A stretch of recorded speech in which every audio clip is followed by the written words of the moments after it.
So far with our website, we have been developing it just on our own computer. So as we talked about in the first week, we have our local host. So we're running our website as if it was a server live on the internet. The difference here is this is not viewable to the outside world at all. So it's good for us because we can break things, we can make changes and develop things, and we won't break the internet. However, if we want to take what we have and put this online, how do we go about doing that? Well, there's a few steps involved, and the first of which is setting up ourselves with some web hosting.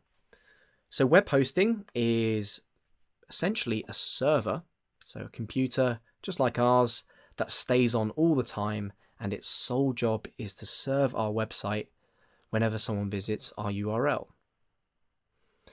So the web hosting that I've chosen to go through and talk through how it works for this project is called FortRabbit. So if you Google FortRabbit, it's a pretty unique name, so the top result will get you where you need to go. It is a really excellent service, and it was recommended by a couple of the students ahead of the course. I checked it out, and it was one of the best that I found and I came across. So it is PHP hosting, and it does a whole host of different things, not just WordPress.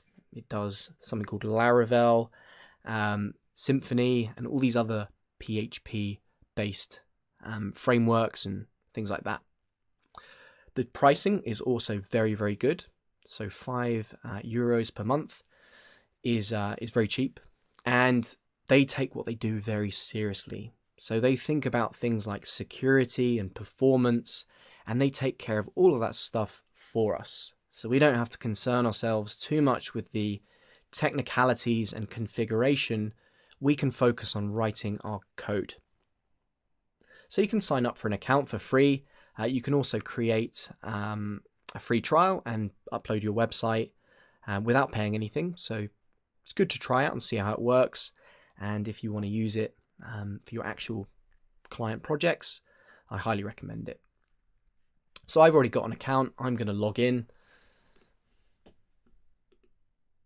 And when you log in, we are taken to a dashboard. Now, I really love the color scheme they got going on. I'm a big fan of vibrant pinks and greens. And what we're going to do is to create ourselves an app. So we'll create an app. What we're going to call it, I'm going to call it Cool Map. You'll unfortunately have to call yours something different because all these names are unique. So we could end up with sort of coolmat-1,000,000 or something. But call it whatever you want. Then we choose a software. So I talked about Laravel and Symfony as being some of the things that you can do on FortRabbit. We're going to do WordPress. Now, this is depending on the location of where your users are going to visit your site. So I'm based in Europe. I'm going to go for the European location. If you're based in the US or over that side of the pond, go for Virginia. These are essentially what are called data centers. Data center is just a posh term for a giant warehouse filled with servers. So when you hear about Amazon having their data centers and Facebook having their data centers, these are essentially just giant warehouses filled with servers. I think with some of the Facebook ones, it would take you about 10 to 15 minutes to walk from one side to the other. And these places are stacked up to the ceiling with just computers with no screens, just in racks that stay on all the time.